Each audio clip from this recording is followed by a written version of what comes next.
आपल्या संस्थेचे सन्माननीय अध्यक्ष प्राध्यापक दिलीप फडके, कार्यवाह निकम सर, समोर बसलेले सर्व सहकार्य, संस्थेचे विविध पदाधिकारी, या शाळेच्या मुख्याध्यापिका कासार मॅडम, मला आता इथं आल्यानंतर कळलं तेव्हा दोन्ही शाळा एकत्र देखील झालेल्या आहेत, त्यामुळे त्या शाळेच्या आलेल्या मुख्याध्यापिका डॉक्टर लक्ष्मी कस्तुरे,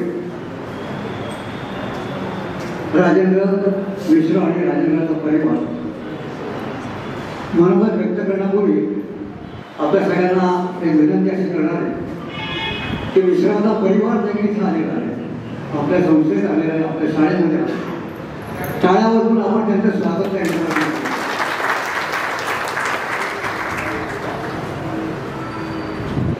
फडके सर मनोगत व्यक्त करण्यापूर्वी एक संदर्भ मला एक 4-5 दिवसापूर्वी मिश्रा घरी आलेला होता आणि त्याच्याशी गप्पा मारता मारता त्याचा जो एक म्हणजे जीवन प्रवास आहे, तो जीवन प्रवास त्याने कसा आहे असं समजून त्याकडे घेतलं आणि ते आपल्या समोर त्यांनी मांडण्याचा प्रयत्न करतो.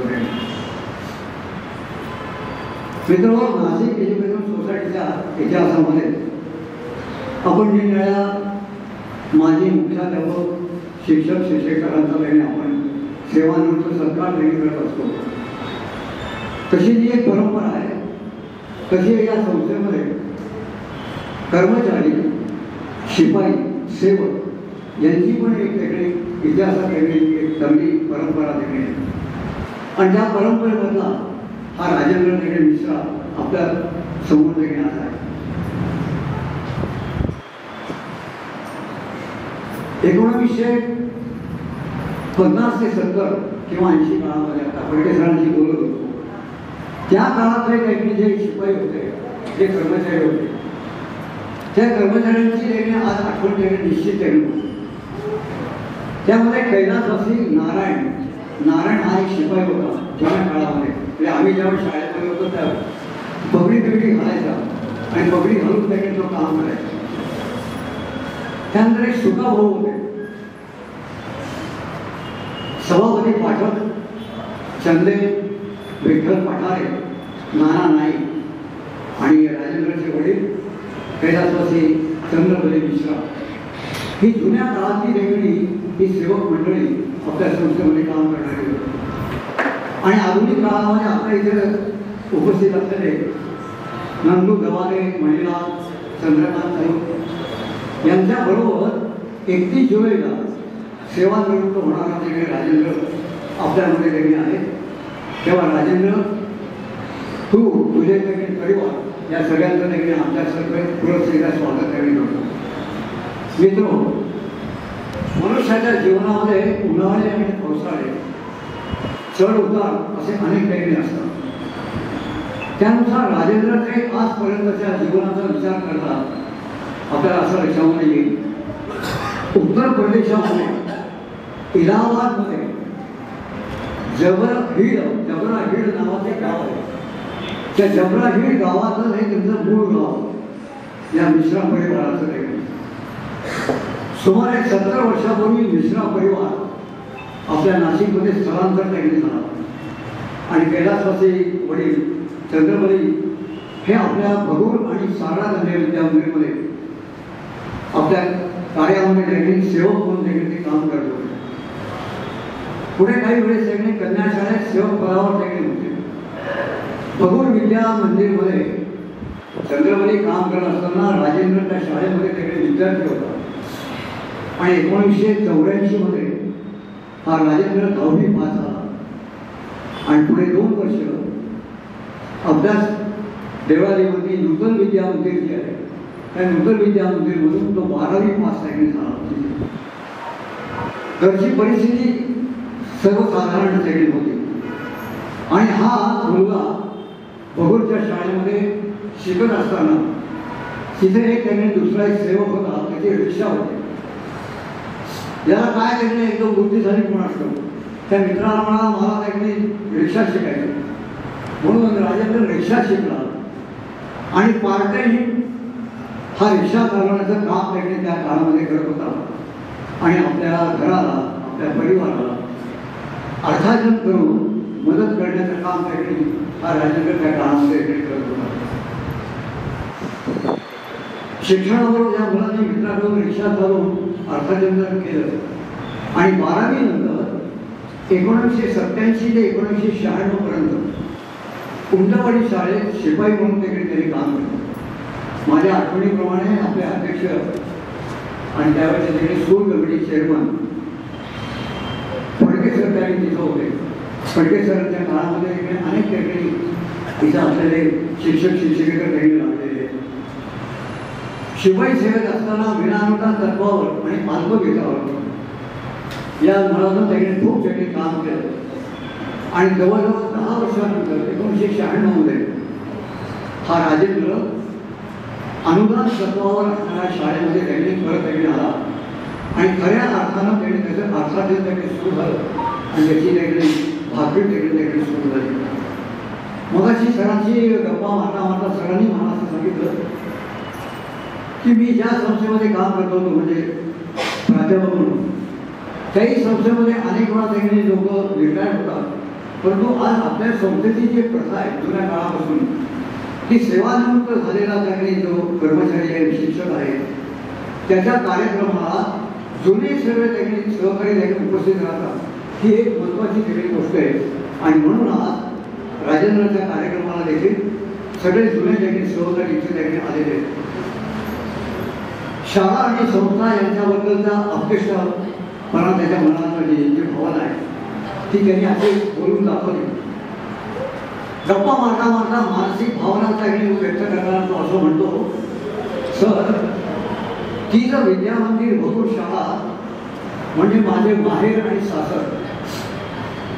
संस्थेच्या शाळातील विविध पदाधिकारी शिक्षक शिपाई म्हणजे माझे नातं.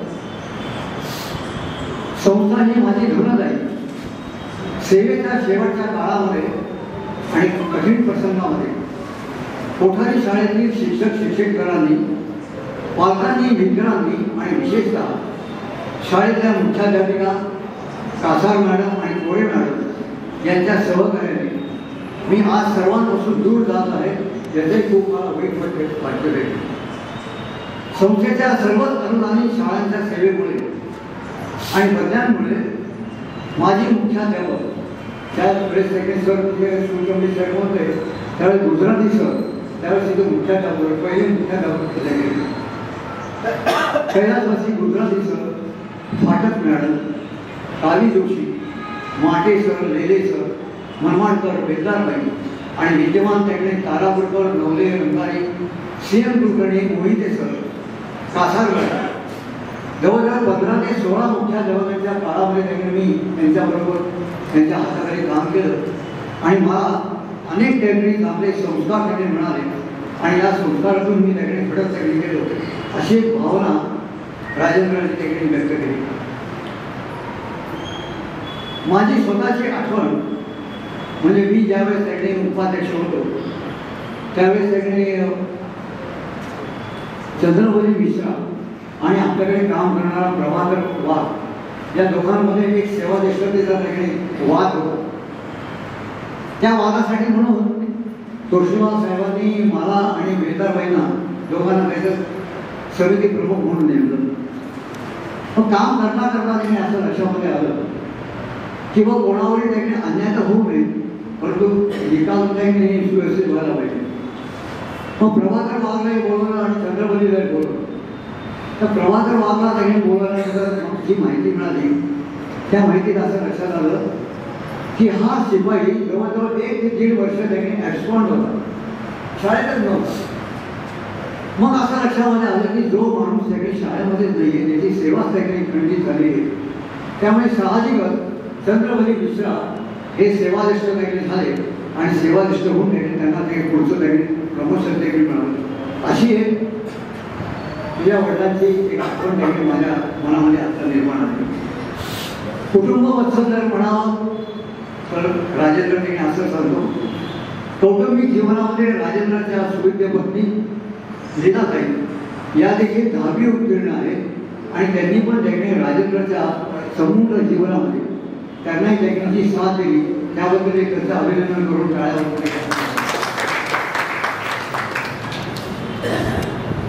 त्यांची सदैव साथ त्याला लाभली.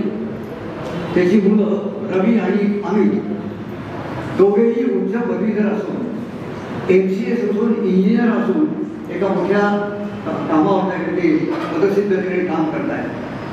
ही देखील एक वेगळी मोठी महत्त्वाची गोष्ट त्याच्या जीवनात त्याकडे घडून गेली. त्याचे 2 भाऊ आहेत, एक सुनील आणि एक अनिल. आज सिक्युरिटी इन्चार्ज आणि ट्रॅव्हल एजंट म्हणून आज ते काम करत आहेत. ही एक महत्त्वाची गोष्ट वेगळी आहे.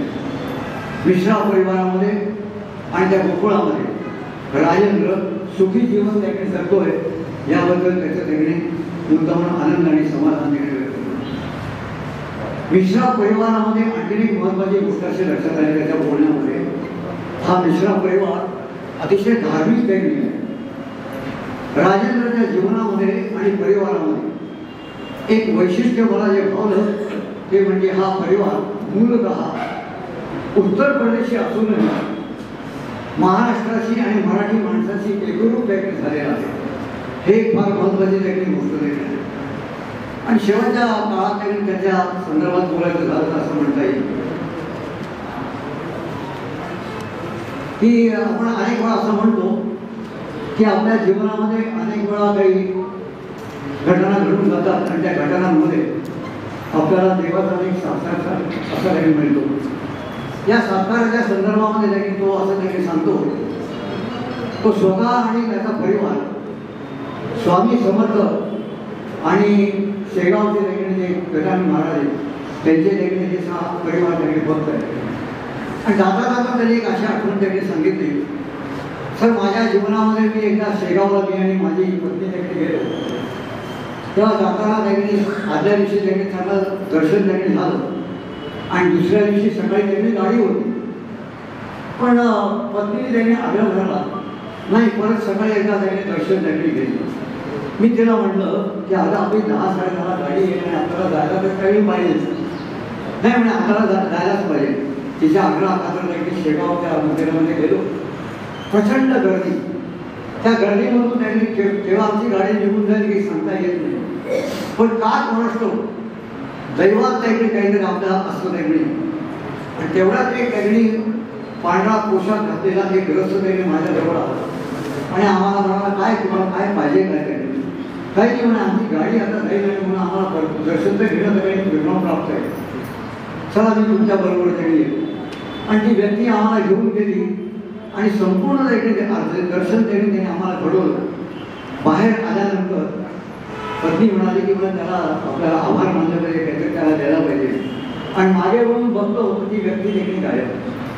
अशाही देखील त्याच्या जीवनामध्ये काही घटना घडल्या. आणि म्हणून आपण म्हणतो की देवभक्तीचा देखील भोकेला असतो, असाही एक प्रसंग देखील मिश्राच्या देखील जीवनामध्ये घेऊन गेला.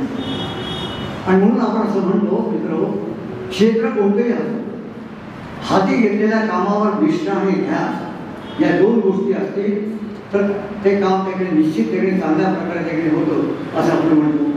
राजेंद्रच्या उदाहरणावरून आणि परिवाराच्या उदाहरणावरून आपल्याला असं लक्षामध्ये येतो. म्हणून त्याच्या संदर्भात इतरांनी जे मनोगत व्यक्त केलं त्याच्यापेक्षा काहीतरी निराळ मनोगत व्यक्त करावं म्हणून मी देखील आपल्यासमोर त्याच्या जीवनातल्या काही घटना काही जीवन देखील सांगितलं. राजेंद्र, तुझ्या भावी जीवनामध्ये तुझ्या आणि परिवारामध्ये आनंद सुख आणि समृद्धी देखील व्यक्त हो अशा प्रकारची आम्ही सर्व नातेवाईक आम्ही इच्छा व्यक्त करतो आणि तुला हार्दिक शुभेच्छा देतो. या 2 जणांपुढे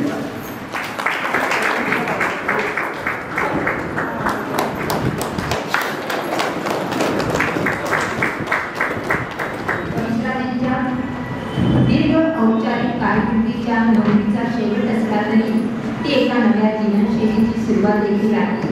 38 वर्ष प्रदीर्घ सेवेनंतर आजचा दिवस हा त्यांच्यासाठी संमिश्र आठवणींचा अशाच आठवणी आपल्या मनोगतातून व्यक्त करत आहे श्री राजेंद्र मिश्रा. सन्मानित व्यासपीठ स्वामी समर्थ गजानन महाराज शक्ती देव बोलू शकतो. सर्व इथे समजून माझे स्नेही सर्व गुरुजन मला आशीर्वाद देणारे सगळे मुख्य घालतो काय पर्यवेक्षक माझ्या शेजारचे सगळे नातेवाईक शेजारी सगळे मी एवढंच बोलू इच्छितो. माझं पूर्ण बालपण बहूच्या शाळेत गेलं. आमच्या टीचर बघू आणि ती शाळेमध्येच मला सर्व काही शिकवलं. इथं माझं पहिलीपासूनचं 12वीपर्यंत शिक्षण माझं त्या शाळेतूनच झालं. म्हणजे सर ते माझं माहेर आहे. माहेरच माणूस सगळं काही शिकतो वगैरे तसं मुलाचं शिकतात. आणि त्यानंतर तिथूनच सर मी एक घंटा वाजवले. घंटा वाजवायला सुरुवात त्या टीचरच्या शाळेतूनच सुरुवात केली आणि पोहोचलो सर मी उंटवाडीच्या शाळेत. उंटवाडीच्या शाळेतून माझा सर्व प्रवास सुरू झाला. काय सर्व प्रवास सुरू झाला आणि प्रवास सुरू होता आज शेवट मी माझ्या DS कोठारीकरांना शाळेत पोहोचलो. आणि DS कोठारीकरांना शाळेमध्ये पोहोचल्यानंतर माझ्या पूर्ण प्रवासाचे जेवढ्या पावत्या आहेत एक माणूस देतो का तेवढ्या सगळ्या पावत्या माझ्या कासारबाईंनी दिल्या. काय आणि इथले पुरुषांना आज इतका मान ह्या पुरुषांनी दिला तिथून मी बोलू शकतो हे करू शकतो. बस आता एवढंच मी बोलू शकतो. आणि त्यातल्या त्यात आता जाता जाता जे आहे मला नायक सोसायटीने इतकं मला सांभाळलं की त्याचं जे आहे मी म्हणून तर कधीच भेटू शकत नाही. काय तरी एक पूर्ण फुलाची पाकळी जी आहे अशी एक माझी इच्छा आहे की माझे अध्यक्ष आणि नायक सोसायटीचे कार्यवाह यांनी स्वीकारावं. काय एवढंच मी त्यांना विचारतो.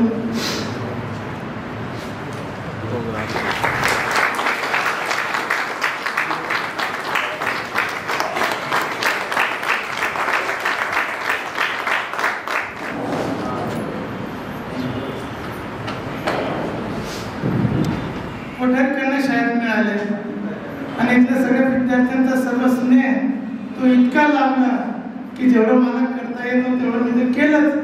काय परंतु तरी जाता जाता का होईना काय की मुलांसाठी जे जेव्हा थोडं काहीतरी देऊन जावं काय म्हणून कासार मॅडम आमचे मुख्याध्यापिका यांनी एक पूर्ण फुलाची पाकळी म्हणून काय स्वीकारावं.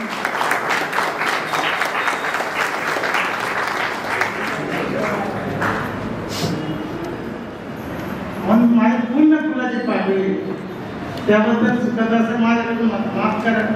काय आणि आपलं पाठीमागे जे आपल्या सर्वांसाठी जे आहे स्नेह भोजन ठेवलेले आहे त्याचा सर्वांनी आस्वाद घ्यावा की आमचं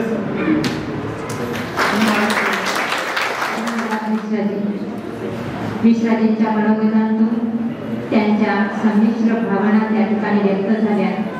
त्यांचा सदैव ऋणानुबंध आमच्या संस्थेशी राहील अशी मी त्यांना ग्वाही देते.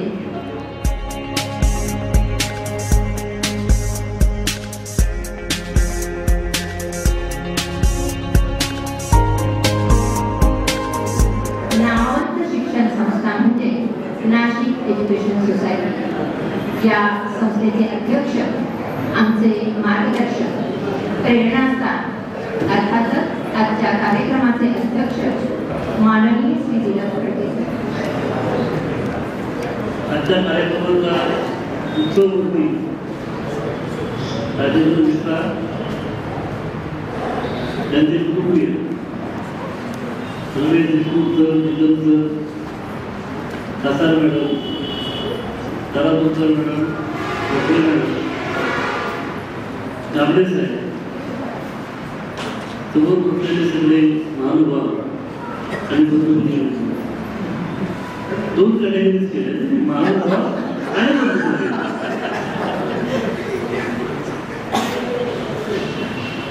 मिश्रांनी जेव्हा सांगितलं की ते पूर्ण फुलाची पाकळी दिली रक्कम किती दिली आता मुले कुटुंबाला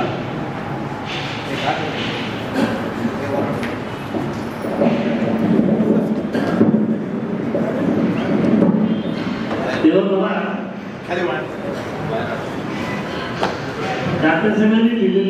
मुलांपैकी बुद्धाची मूर्ती नव्हती एक कथा आठवली. कथा अशी आहे की एका 3 मधल्या एका गावामध्ये सोन्याची बुद्धाची मूर्ती करण्याचा जबाबदारी वगैरे काढ झालं. तिथले बुद्ध भिक्खू असतात त्यांच्या मदतीने ती मूर्ती घडवण्याचा प्रयत्न केला जातो. आणि त्यानंतर गावातून त्याला क्राऊड फंडिंग म्हणतो आपण, तसं गावातून डोनेशन गोळा केले जाते. घराघरामध्ये जाऊन फंडिंग गोळा केली जाते. एक लहान मुलगा असतो तो त्याच्याकडे एक पै म्हणून अगदी खालच्या स्तरावरचं नाणं हे देणगी गोळा करणाऱ्या भिक्खूला देतो. या नाण्याला काहीच किंमत नाही आहे असं म्हणून तो सांगतोय इतके चिल्लर देणगी आम्ही घेत नाही. ते नाणं तो फेकून देतो. सगळी आलेली देणगी गोळा होते.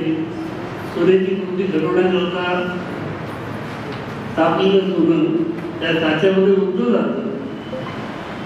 मूर्ती बंद होते. खूप वेळा प्रयत्न केला जातो ती मूर्ती काही घडत नाही. पण त्या गावामध्ये नेहमी असतात साडे म्हातारे सगळीकडे असतात. आता इथे अब्दुलमध्ये तुम्हाला दिसतंय तसे शहाणा एक म्हातारा असतो. तो त्या पैसे गोळा करणाऱ्या सगळ्यांना एकत्र करतो आणि त्यांना विचारतो अरे तुम्ही अशी कोणाची देणगी नाकारली आहे का.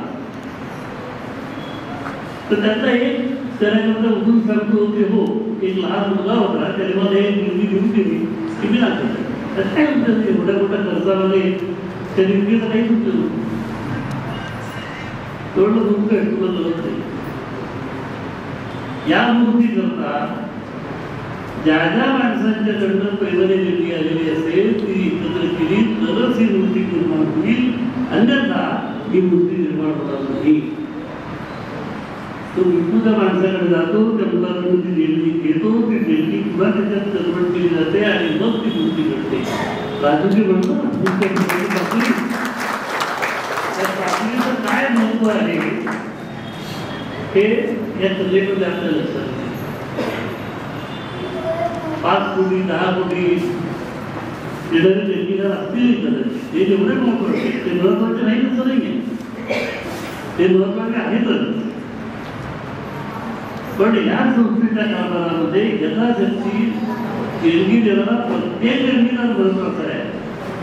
आणि राजू सरकार जो संस्थेतून निर्माण झाला, संस्थेमध्ये घडला, संस्थेमध्ये मोठा झाला, तो जाताना संस्थेला एक रिटर्न गिफ्ट देत असेल. आजच्या परिभाषेमध्ये त्याला रिटर्न गिफ्ट मिळतो.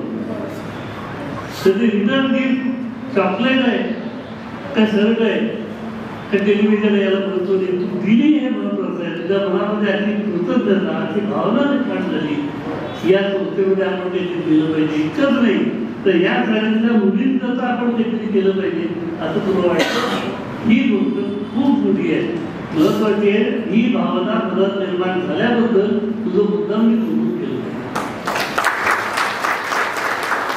फार बोलणार नाहीये खरं तर. राजूजी जेवण तयार आहे सांगितल्यानंतर फार बोलूच नाही, कारण त्याची ती चुकीची वेळ नाही बोलते. सगळ्यात जेवण बोलायची चांगली वेळ कुठली माहिती का? जेवण झाल्यानंतर जेव्हा लोक तुमचे असतात आणि मग तो कोण किती काय बोलतो याच्याकडे लक्ष राहायचं. भाषण संपलं की मग लोकांना जाग येते की अरे त्या संपलं का. पण मी अशी 2 मुद्दे मांडणार आहे आणि थांबणार आहे. जवळपास 3 पिढ्यांचा मित्रांचा संबंध आहे. 3 पिढ्या. देशमुख साहेबांनी सांगितलं कोण कुठल्या मुद्द्यामध्ये सोडली मंडळी, तिसरा काय, पाटण काय. नाशिकमध्ये आले, संस्थेमध्ये आले, संस्थेमध्ये राहिले, तिकडे कुठे झाले. याचं बोलणं ऐकलं तर आज ते मराठीच्या नावाने शंकर आहेत ना, महाराष्ट्राच्या राहिला आहे तो मराठी बोलणं होता खरे. त्यांनी याच्याकडे बघा याची एक उत्तम मराठी बोलणारा उत्तर प्रदेशला माणूस ही गोष्ट पातळाच्या बद्दल. महाराष्ट्र पूर्ण आत्मसात केलेली ही ट्रेनिंग आहे. मूळ मराठी असलेल्या लोकांचं मराठी एक वेळ करेल, राजूचं किंवा माझ्याच परिवाराचं ज्याचा त्याच्या बोलण्यामध्ये उत्तर प्रदेशचा लहजा आहे, तो असणारच आहे, तो असणारच आहे. जे उत्तर प्रदेशवरून आले, आपल्याकडे कोल्हापूरवरून नाशिकला आलेल्या माणसाचं कोल्हापुरी लहजा जाते. तुम्ही खानदेशमधल्या माणसाचं मराठी ऐकलं तर तो खानदेशचा आहे की नाही कळतं आपल्याला. त्याला विचार तू जळगाव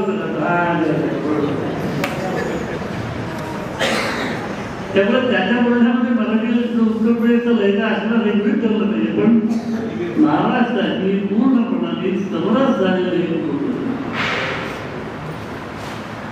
मला कधीतरी असं वाटतं की या संस्थेची कुंडी आहे, कुठे पडतो देशमुख सरांनी सांगितलेली गोष्ट खरी आहे.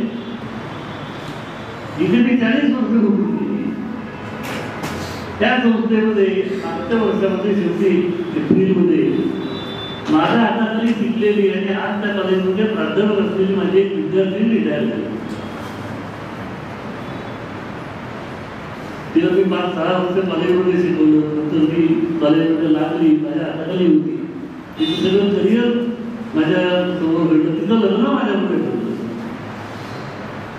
ती घरी बोलणार आली की सर मी रिटायर होणार, मी कार्यक्रमाला आलं पाहिजे. मी तिला प्रेमाने सांगितलं की मी तुझ्या कार्यक्रमाला येईन पण घरी येईन कॉलेजमध्ये. ती मला आधी स्पष्ट करावं लागलं ना. रिटायर झाल्यानंतर 27 वर्षांनी देशमुख सर चंद्रवली विसरायच्या कार्यक्रमाला आवर्जून झाले. आता मी या वयात असे म्हणणार नाही तर ते 58 वर्षाचे आहे.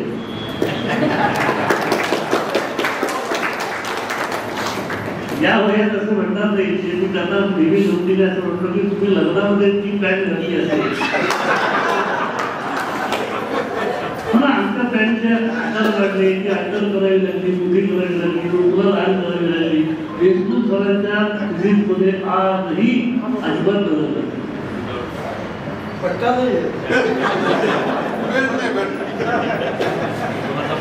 वाटतो का तुम्हाला बदल? इतक्या वर्षानंतर सुद्धा त्यांना विसरांच्या कार्यक्रमाला यावंसं वाटतं. आधी इथे आपुलकी आहे किंवा विसरला देशमुख सरांना बोलवावं असं वाटतं. ही जी आपुलकी आहे ती केवळ या संस्थेमध्ये मिळते. आणि ती बरोबर पाहण्याकरता मी किंवा माझ्याबरोबर राहत असेल आम्ही ओपनली सांगतो, आपलं सांगायचं पण त्याने आम्ही तिथे शिकवलं त्या कलेकडे जात सोडायचं.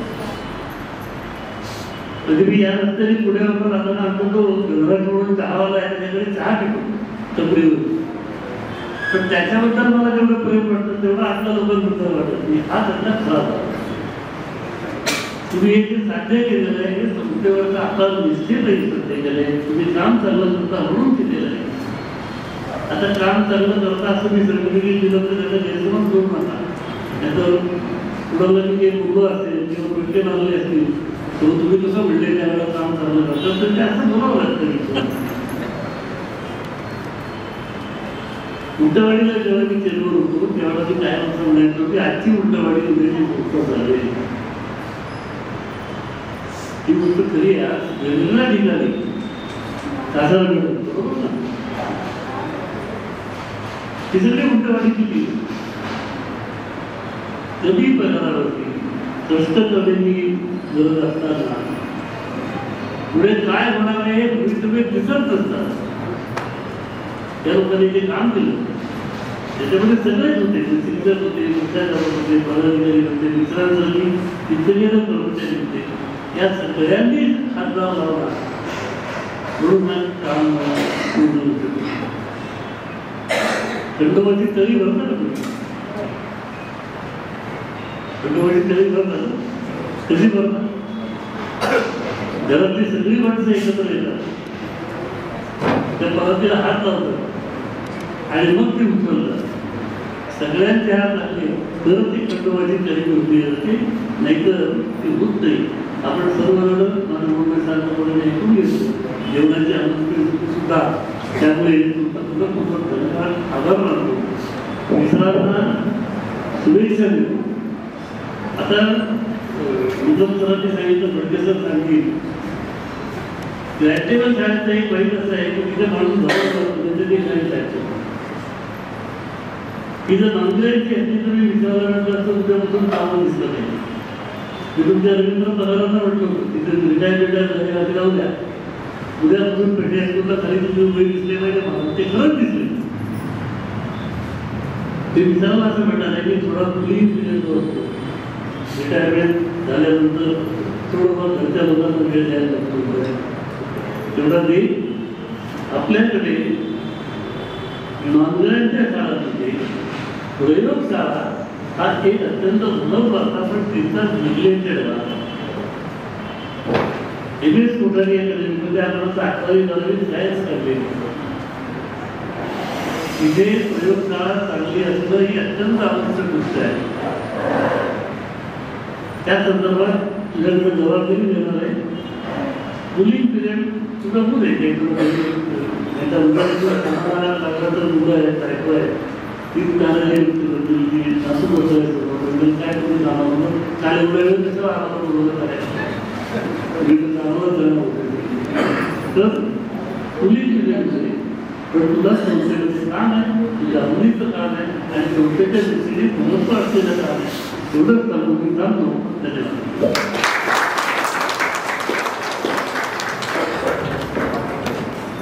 धन्यवाद सर. प्रफुल्लित झालेले सभागृह तुमच्या मंगल आगमनाने मानते म्हणून आभार आपले आदराने नटलेल्या शब्दसुमना.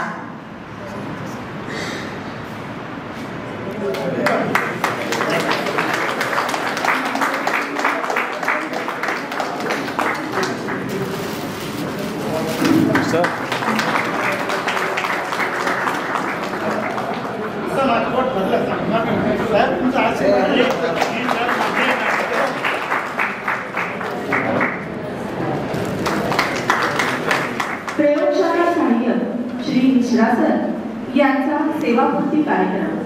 या सेवापूर्ती कार्यक्रमासाठी या ठिकाणी उपस्थित झालेले संस्थेचे अध्यक्ष माननीय फडके सर, त्याचप्रमाणे कार्यवाह माननीय श्री निकम सर, शालेय समिती अध्यक्षा श्रीमती गोखले मॅडम, तसंच प्रमुख अतिथी संस्थेचे माजी उपाध्यक्ष श्री देशमुख सर, माजी सहाय्यक पोलीस आयुक्त श्री गामणे सर, संस्थेचे सर्व माजी पदाधिकारी, विविध शाळांचे मुख्याध्यापक, सरांना शुभेच्छा देण्यासाठी या ठिकाणी आलेले सरांचे सर्व आप्त नातेवाईक, या सर्वांचे शाळेच्या सर्व घटकांकडून मी मनापासून आभार व्यक्त करते आणि आभाराचे काम संपवते. फक्त एक विनंती आहे की आभाराचे कार्यक्रम झाल्यानंतर स्नेहभोजनाची सोय मागच्या बाजूला केलेली आहे आणि जर कोणाला सरांचा सत्कार करायचा असेल तर तोही या ठिकाणी आपण करायचा आहे. धन्यवाद.